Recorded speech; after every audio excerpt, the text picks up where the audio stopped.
ہم سمجھ گیا کہ بیوہ کے سر پہ ہاتھ رکھ دینا اور بیوہ کو عید کے موقع پہ جو ہے نا وہ فطرانہ بیچ دینا، ہم سمجھتے ہیں یہ ہماری منزل ہے. نہیں بھائی، یہ ہماری منزل نہیں ہے، یہ تو ہمارا رفتے سفر ہے.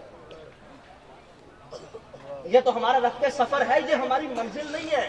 اور یہاں دیکھیے میرے آقا صلی اللہ علیہ وسلم، حضور نے کیا کیا؟ سرکار صلی اللہ علیہ وسلم نے پہلے کھانا کھلایا، مقدس اور نورانی جوڑے پہنائے، اور اس کے بعد میرے آقا نے دست شفقت سر پہ رکھ کے فرمایا بیٹا پریشان نہیں ہونا، آج کے بعد خود کو یتیم نہیں سمجھنا، آج کے بعد محمد تیرا باپ ہے.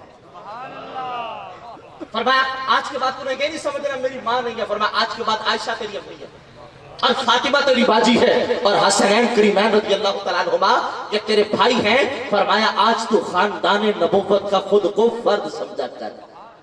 تو میرے آقا صلی اللہ علیہ وسلم کے ساتھ وہ بچہ حضور کے ہاتھ میں ہاتھ ہے، عیدگاہ کی طرف چلتا ہوا اچھل رہا ہے. تو وہ بچے جو اس وقت اپنے باپ کے ساتھ اور اپنی ماں کے ساتھ تھے نا، وہ بچے دل میں تمنا کرتے تھے کاش آج ہم بھی یتیم ہوتے تو آج ہمیں بھی محمد مصطفیٰ کی یہ محبت مل جاتی. حضور میرے معاشرے کو کسی چیز کی حاجت نہیں ہے، میرے معاشرے میں سب کچھ ہے اور اللہ کی ساری نعمتیں میرے معاشرے میں واقع ہے. آج کوئی کہتا ہے چینی نہیں ہے، کوئی کہتا ہے جناب راشن نہیں ہے. اور بھیا اگر چینی کم ہوتی تو میرے معاشرے کے اندر آج شوگر کے مریض نہ ہوتے. اگر میرے معاشرے کے اندر رزق کی کمی ہوتی نا تو میاں بد ہضمی کے شکار آج ڈاکٹروں کے پاس ٹوکن نہ لے رہے ہوتے اور معدے کا شکار کرنے والے اور شکایت کرنے والے لوگ طبیب نہ ڈھونڈ رہے ہوتے. اس کا مطلب کیا ہوا کہ آج سب کچھ ہمارے پاس ہے. معذرت کے ساتھ اگر نہیں ہے تو آج ہمارے پاس اخلاق نہیں. بھائی آج کی ساری بات کا اور ساری تقریر کا اور سارے درس کا خلاصہ میں یہ دینا چاہتا ہوں. آج وہ اس منبر پہ بیٹھنے والا استاد ہو یا مسجد صدارت پہ جلوہ گر کوئی شیخ ہو یا پھر وہ اپنی سیٹ پہ بیٹھ کے تجارت کرنے والا ہو یا عدالت کے کٹہرے کے اندر کھڑا ہونے والا وکیل ہو یا عدالت کی کرسی پر براجمان کوئی جج ہو یا پھر میرے ملک کا بادشاہ یا پھر کوئی وزیر اعظم ہو، اور وہ ریڑھی لگانے والے سے لے کر ملک کے وزیر اعظم تک ہر بندے کو آج اپنے دائرے کے اندر با اخلاق ہونے کی عادت ہے. اپنے دائرے کے اندر محبتیں بانٹنے کی عادت ہے. اپنے دائرے کے اندر لوگوں کو اپنے سے دور نہیں بلکہ لوگوں کو اپنے سے قریب کرنے کی ضرورت ہے. اور یہی اللہ تعالیٰ نے نبی پاک علیہ السلام کو منصب عطا کرتے ہوئے کہا اِنَّكَ لَعَلَىٰ خُلُقٍ عَظِيمٍ، اے محبوب ہم نے آپ کو خلق عظیم صرف عطا ہی نہیں کیا بلکہ ہم نے آپ کو خلق عظیم کا مالک بنا دیا ہے. آپ جو کرتے جا رہے ہیں اللہ تعالیٰ آپ کے اسوہ کاملہ کو امت کے لیے ایک سبق بنا رہا ہے اور زندگی گزارنے کا ایک قانون بنا رہا ہے.